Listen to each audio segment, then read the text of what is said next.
What's up, Choo-Choos? The Failroadexpress. We're talking about the downfall of board gaming. This was a time during the late 80s, early 90s, and actually on through the 90s where we saw a lack of games that had a lot of detail or plot to them, the way we see them now exploding all over Kickstarter. You can actually see some of our Kickstarter support videos in our video history if you want to get an idea of what we're talking about. We've got Ian and Sean joining us today. They've got anecdotally different experiences than Josh and myself. Yeah, absolutely. I mean, for me, in the 90s, as a young kid, I played a whole bunch of board games. Mm-hmm. Most of them I saw on TV commercials, which is how I found out about them.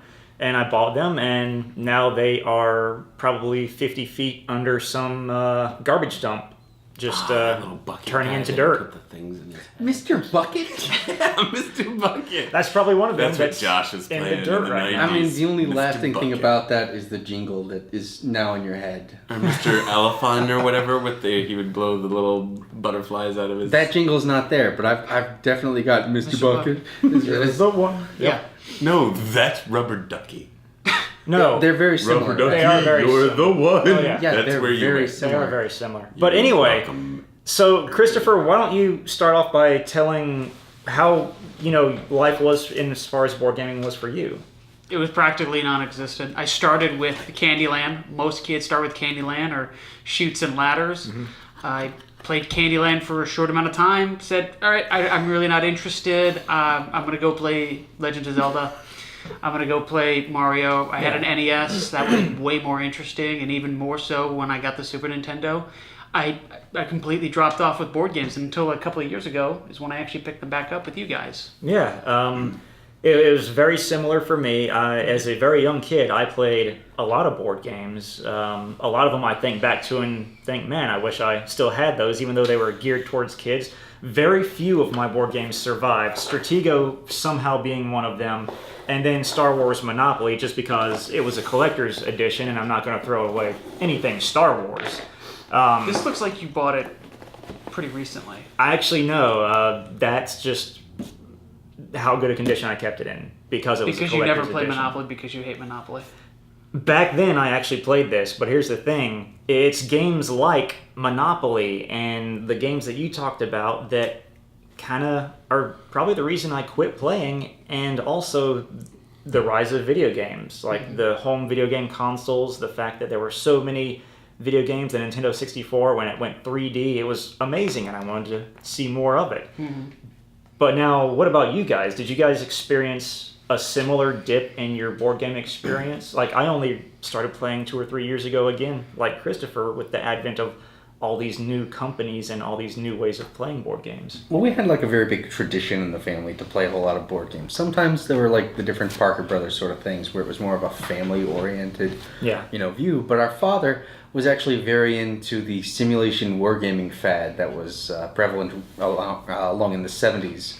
Africa Corps, Squad Blitzkrieg, Leader. Tactics 2, numerous Civil War games, Devil's Den, Terrible Swift Sword, just tons of different And games. the monster games, Right. War in the East, War in Europe. Yeah, exactly. And that was all Avalon Hill and SPI, which are just a bunch of games that have sort of fallen off the face of the planet as far as most people are concerned. They've never heard of them. They've never even comprehended what they were. War of the Ring. I mean, these are a ton of games that were made back then that made Steve Jackson famous, as well as numerous other game makers that are now just poof, gone.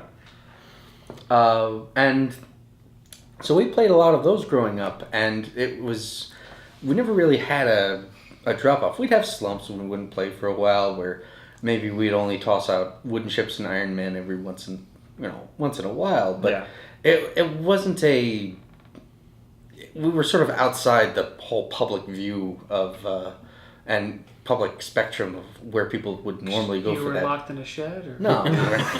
I mean, sometimes. I mean, if we'd been terrible, we were locked in a shed with absolutely nothing but war in Europe, and that was Was that a good game? No. I've never heard of half the games you Lord, said. no. So. Yeah.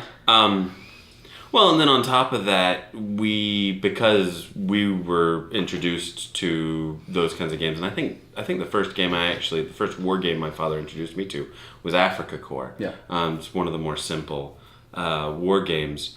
But because we were introduced to that sort of thing, then we sought that out, and there were just a plethora of mini games, as they would call them, where the board was, for a war game, really quite small. You had way less pieces, and these were much smaller. You could maybe play them for an hour and be done. Whereas war games were a much more invested expenditure of time. And those are things like Ogre and Shapeshifter. Melee. Yeah. Which is sort of like a baby's first D&D. Yeah. Which Shapeshifter is actually sort of the same. You are playing two wizards that are shapeshifting into different creatures, trying to get the upper hand. It's like a weird combination of rock, paper, scissors, and Pokemon. Yeah. But with what two years were, like, you're listing off a whole bunch of games that a lot of people have never heard of. Really all between from the early or late 60s to early 80s. That's when these... Some of Do we have those any mini viewers that have games... heard of any of these games? Yeah. Some of those mini games were late 80s to early 90s. Yeah, but still most people are not really ever. All right, what about late 90s, early 2000s? Like, were you guys buying new games then? Well, that really was more... 2000s, no. See, I was going to say that's where we started to see... I feel like we started to see more of the rise of, like, party games. Yeah. Like, that started to be more of a popularity thing. You know, the war games had tanked by the early 90s. So Hell, 80s. Yeah, late 80s. The war games Early had tanked, and you really were not seeing new developments for the most part. You were seeing, new editions of old stuff if there was anything. If there was, like, a 25th reunion of some big game Axis and Allies or something like that.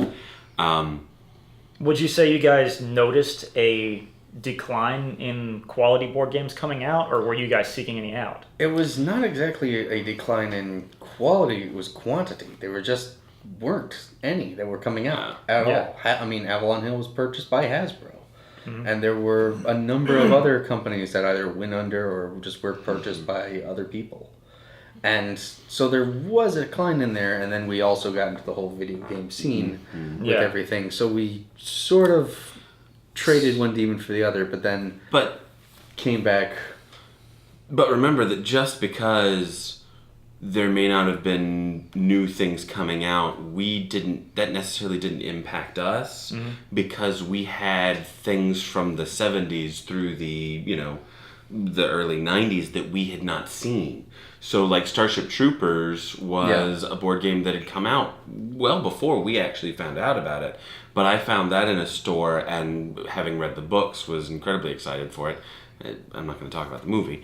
But, and so we were still finding things and experiencing them as if they were new, even in this dearth of But the thing was, creation of we war knew games. what we were looking for because we'd experienced this sort of game. Right. So it's only because we knew about it that we knew to look for it. Right, whereas for you and me, if it wasn't in a commercial, we didn't know it existed. And so I know for me, during the entire decade of the 2000s, I didn't even think about playing board games because what came to mind were the things that I played back in the 90s, like Monopoly and Stratego, and I would rather just pick up a controller and play video games. So you said that even happened to you for a little while? You played more video games than board games? It was more like, in terms of the newer things that we got, it tended to drift more towards video games just because it fucking exploded. But that didn't mean that we didn't still pull things down off of the shelves and play those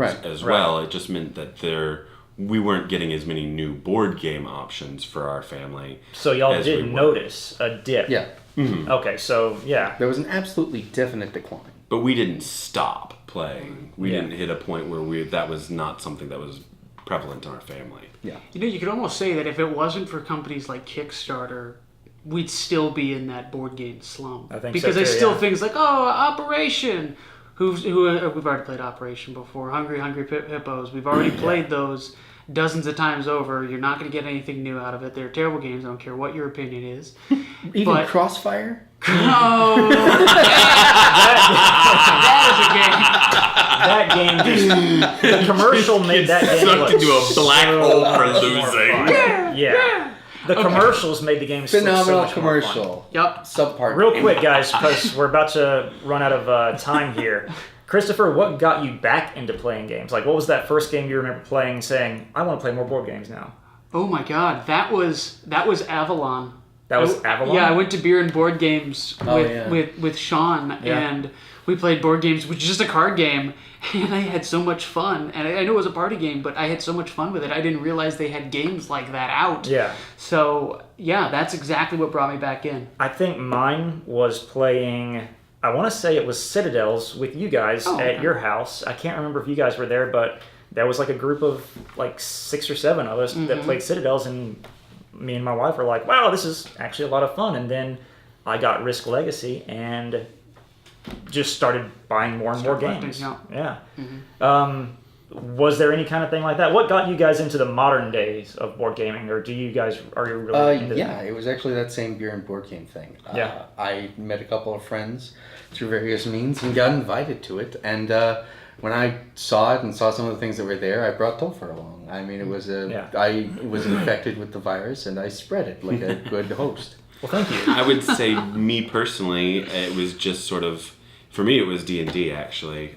Getting together a group of people that were willing to sit around a table and play something like that made me want to bring some of the old stuff back and then get involved into some of the more new stuff. Nice. All right. Well, if you guys liked what we just did, like and subscribe. Check out more of our tabletop back talks. And any final comments?